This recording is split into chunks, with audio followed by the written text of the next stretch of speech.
নমস্কার বন্ধুরা, welcome to ST unique sports. বন্ধুরা, এই ভিডিওতে আমরা কথা বলবো কিছু ফুটবল আপডেট নিয়ে, যেখানে ইস্ট বেঙ্গলকে নিয়ে বেশ কিছু আপডেট শেয়ার করার সাথে সাথে ট্রান্সফার নিউজ এবং বাংলার আর এক প্রধান মোহামেডানের আজকে ম্যাচ রয়েছে, সেই নিয়েও কথা বলার রয়েছে এই ভিডিওতে। তার আগে একটাই রিকোয়েস্ট, চ্যানেলে যারা প্রথমবারের জন্য এসেছো মনে করে চ্যানেলটাকে সাবস্ক্রাইব করে নাও, তাহলে তোমাদের প্রিয় দলের খেলার সমস্ত আপডেট তোমরা এখানে পেয়ে যাবে। আর যারা আমাদের সেকেন্ড চ্যানেল এসডি ফ্যামিলিকে এখনো পর্যন্ত সাবস্ক্রাইব করনি, ফার্স্ট কমেন্টের লিঙ্ক থেকে কিন্তু একটু গিয়ে ওই চ্যানেলটাকেও সাপোর্ট করতে পারো। তো প্রথমেই যদি আমরা কথা বলি একটুখানি আইএসএল নিয়ে, তো আজকে কিন্তু একদম মাস্ট উইন ম্যাচ হয়ে গেছে মোহামেডানের জন্য, কারণ এখান থেকে যদি পয়েন্ট না আসে সেক্ষেত্রে কিন্তু পরে আরও অনেক বেশি চাপ হবে এবং প্রত্যেকটা প্লেয়ার, কোচ সবাই কিন্তু চাপে রয়েছে। যেই জুটিটার দিকে আজকে নজর থাকবে সেটা হচ্ছে অ্যালেক্সিস আর কাসিমভ। তারা যদি ঠিকঠাকভাবে খেলে তাহলে কিন্তু অবশ্যই অন্তত একটা পয়েন্টও পাওয়া যেতে পারে এই ম্যাচটা থেকে। তো আমরা যদি লাইন আপ নিয়ে কথা বলি, তো গোলকিপারে আমি তো ভাস্করকে দেখতে চাই, কিন্তু পদম ছেত্রী ভালো ফর্মে রয়েছে, শোনা যাচ্ছে ভালো প্র্যাকটিস করছে, তো পদমকেই রাখছি। কিন্তু আমি নিজস্ব দিক থেকে যদি বলো, আমি অবশ্যই ভাস্করকে দেখতে চাই। ডিফেন্স লাইনে গৌরব বোরার সঙ্গে ফোরেন্ট ওগিয়েরকেই খেলাতে হবে, সাইড ব্যাকে রালতে, আর অপর দিকে কিন্তু অবশ্যই সাজাদ হোসেন প্যারে বা আরও একজন ভালো প্লেয়ার রয়েছে, সেই প্লেয়ারকে সুযোগ দেওয়া দরকার। সবসময় ভানলাল জুডিকার দিকে না গিয়ে যদি সাজাদকে সুযোগ দেয়, পরবর্তী সময় জোহালিয়ানা রয়েছে তাকে যদি সুযোগ দেয় অনেক ভালো হবে। মাঝমাঠে কাসিমভ, অ্যালেক্সিস গোমেজ আর অমরজিৎ, এই তিনজন থাকবে। আপফ্রন্টে ফ্র্যাঙ্কা, ফানাই এবং মাখান ছোটেকে অবশ্যই স্টার্টিং 11-এ প্রথম থেকে রাখা দরকার।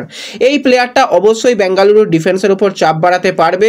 তো এই রকমই যদি লাইন আপ 4-3-3-তে রাখে খুবই ভালো হবে এবং অবশ্যই এই ম্যাচের দিকে আমাদের নজর থাকবে। চেষ্টা করব যদি আজকে লাইভ আসা যায় লাইভ আসবো।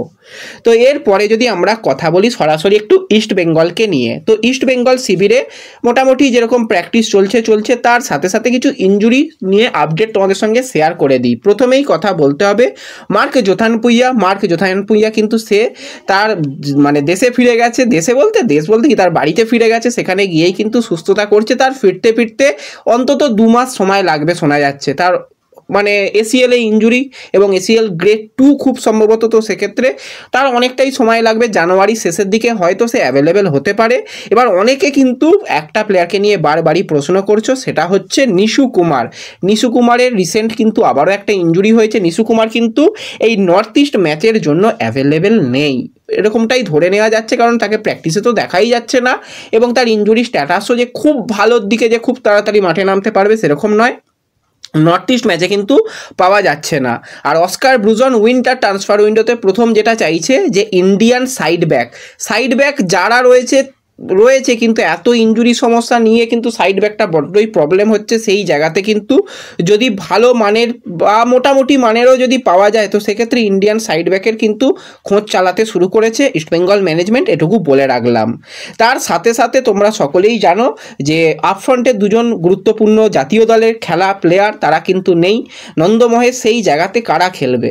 দেখো, সেই জায়গাতে আমান কিন্তু একটা দারুণ অপশান হতে পারে। আমান রিসেন্টলি খুব ভালো ছন্দে রয়েছে। ভিষ্ণু তো কোয়ালিটি প্লেয়ার, আমান এবং ভিষ্ণু এই দুজন প্লেয়ারকে যদি ঘুরিয়ে ফিরিয়ে খেলানো যায় খুব ভালো অপশান হবে এবং খুব ভালো কিন্তু প্র্যাকটিসে করছে আমান, এটুকু বলে রাখলাম। ডিটেল আলোচনা কিন্তু চেষ্টা করব আজকের মধ্যেই তোমাদের দিয়ে দেওয়া, তাহলে কিন্তু আরও ভালো বুঝতে পারবে। আর এরপর যদি আমরা একটুখানি ট্রান্সফার নিউজ নিয়ে কথা বলি, তো ট্রান্সফার আপডেট একটা তোমাদের সঙ্গে শেয়ার করে রাখছি। 25 বছর বয়সী ভারতীয় রাইট ব্যাকের প্লেয়ার নামগায়েল ভুটিয়া, যে কিন্তু বর্তমানে বেঙ্গালুরু এফসিতে 2026 সাল পর্যন্ত কন্ট্রাক্টেড রয়েছে, তো একদমই সুযোগ পাচ্ছে না। আইএসএলে তো এক মাঠে নামতেই পারেনি, অনেক বেশি বেঙ্গালুরুতে প্লেয়ার হয়ে গেছে, অনেক বেশি অপশান এসে গেছে বলে বেঞ্চ হয়ে গেছে। তো এই প্লেয়ারকে নেবার ব্যাপারে কেরালা ব্লাস্টার্স অনেকটা কথাবার্তা এগিয়ে ফেলেছে, এখনও পর্যন্ত ফাইনাল মানে হয়ে গেছে এটা বলার জায়গা নেই। উইন্টার ট্রান্সফার উইন্ডো ওপেন হলে ব্যাপার ডিলটা ফাইনাল হতে পারে, কিন্তু এই জায়গাতে যদি অন্য কোনো ক্লাবও এসে এই ডিলটাকে কমপ্লিট করে আমি তো খুশি হব। আমি পার্সোনালি চাই এই রকম প্লেয়ার যদি ইস্টবেঙ্গল নিতে পারে, খুবই কোয়ালিটি প্লেয়ার, কোয়ালিটি নিয়ে কোনো রকম কথা নেই। তো এই প্লেয়ারটাকে যদি ইস্টবেঙ্গল টার্গেট করে যদি হাইজ্যাক করে নিতে পারে, ডিল হাইজ্যাক হয়, কোনো ব্যাপার নয়, টাকা দিলে ডিল হাইজ্যাক হবে, কোনো অসুবিধা নেই। তো এই অপশানটা কিন্তু একটা ইস্টবেঙ্গলের জন্য ভালো সাইড ব্যাকের অপশান হতে পারে। তো এই দিকেও নজর থাকবে শেষ পর্যন্ত কেরালা নাকি অন্য কোনো ক্লাব এই প্লেয়ারকে নিয়ে বাজিমাত করে, সেই দিকে আমাদের অবশ্যই নজর থাকবে। তো এই ভিডিওতে এটুকুই আপডেট শেয়ার করার ছিল। ভিডিও ভালো লাগলে সকলে একটু লাইক শেয়ার করে দিও। তো দেখা হবে পরবর্তী ভিডিওতে। ধন্যবাদ।